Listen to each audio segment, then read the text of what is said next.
So our next guest comes from the parish of St. Thomas, specifically from the community of Middleton. He's currently nearing the end of his journey as a fourth-year poli-sci student, political science student at York University, and he's also a published author. Joining us via Zoom this morning from Canada, Damore McQueen. Good morning, Damore. How are you? Hi, Simone. I'm doing well. How are you doing? I'm very well, thank you. How was Christmas? How was Boxing Day? How have the holidays been outside of cold? Well, Christmas was quite relaxing, I would say. You know, I have so much to be thankful for. So it was really relaxing and a really important time to reflect. Yeah. So where did some of those reflections take you? I'm curious. What did you look back on? Where do you reconcile you are? What are some of the things that you thought that may need adjustment? Where did your reflections take you? Well, as you started out the introduction by saying, you know, I'm in my final year of university and I'm also now a published author. So in terms of reflecting, it was just looking at how far I've come. You know, the young man from the small community of Middleton in St. Thomas, Jamaica, to, you know, now someone, I'm going to say someone on the world stage. So so there was a lot to be thankful for and a lot to reflect on. Can we talk about that young man who not the young man who left Jamaica, because by that time you're a little more than young, although you're still in your youth. But tell me about your formative days growing up in Middleton. So Middleton is a small rural community in St. Thomas, Jamaica. So, and as you can imagine with small communities, it's quite close-knit. So there's that sense of community and that sense of belonging. So I actually grew up with my grandmother, who is a retired educator of 29 years. So I like to boast that I was actually going to school, you know, long before I was actually the formal system. Right. Yes, so, yeah. You had an edge on everybody else. Definitely. So I like to say that I believe that that has contributed to my academic successes over the years. So in addition to that, so my mother died when I was about 3 years old. So I grew up with my grandmother. I was around other family members, cousins, and so on. And I was also an only child. So being around cousins and so on, that really, you know, fostered a sense of belonging as well. Mm-hmm. So yeah, I'm from that small community called Middleton. Yeah. And so when you say the little boy from Middleton now on the world stage, tell me a little bit about that adjustment from where you grew up to where you are now, right? Canada, as Neville and I call it, is a huge place. It is. Different cultural norms, different societal norms, different values, have you found? And then you moved at the height of COVID. So the adjustment was just, I mean, so many different things coming at you at one time. Definitely. So as you said before, I came to Canada during the height of the COVID-19 pandemic. I still remember having on a mask and also a shield when I was about to travel. So when I came to Canada, I had to quarantine for at least 2 weeks.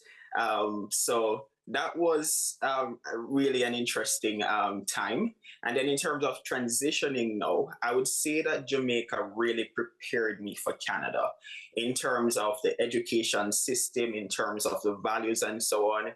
Having grown up in the church, having had a sense of community and so on, because as you rightly said, it's quite different values, different beliefs. And I also believe that my degree in political science also helped to shape that transition, because now I'm looking at the world in terms of different people from different places with different opinions and ideas. And that is the idea of democracy, right?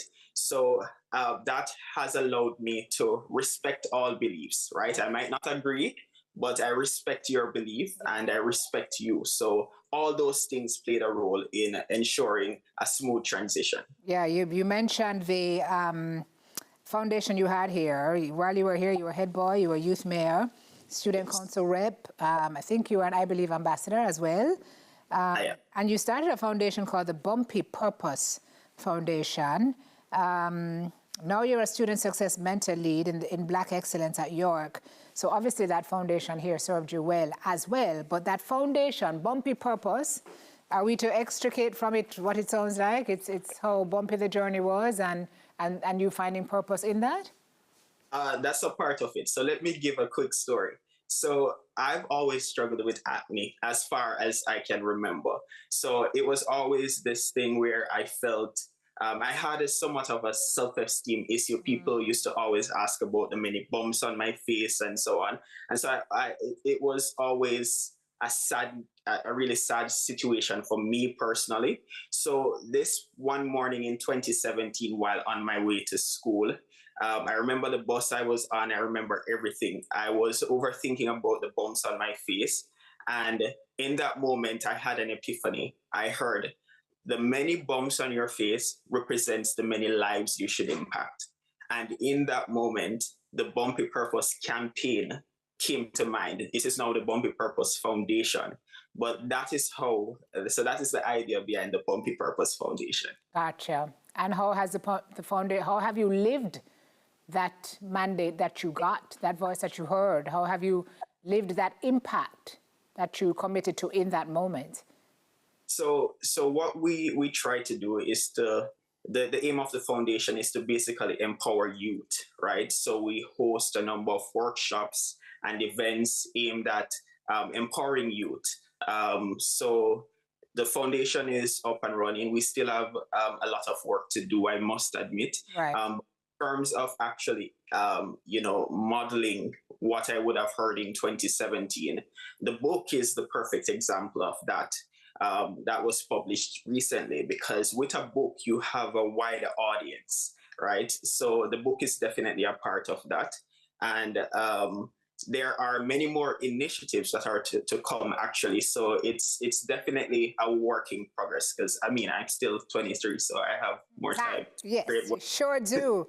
Rewriting the Rules of Success, a youth's guide to defying societal expectations and achieving greatness. That's the book, the foundation of which other great things are to be laid.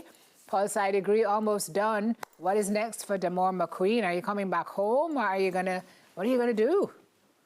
So I hope to at least get some work experience in Canada, but Jamaica is definitely on my heart. And I could see myself definitely coming back and creating even further impact and so on. But I like to say time will tell. Yes. Okay, God on time. Definitely. God on time. Thanks, Damore. We appreciate it so much. We wish you all the best heading into the new year.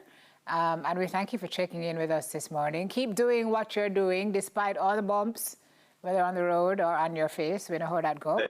But you're determined. And so God go with you, and we wish you all the very best as you chart your path to further successes. Thank you so much, Simone.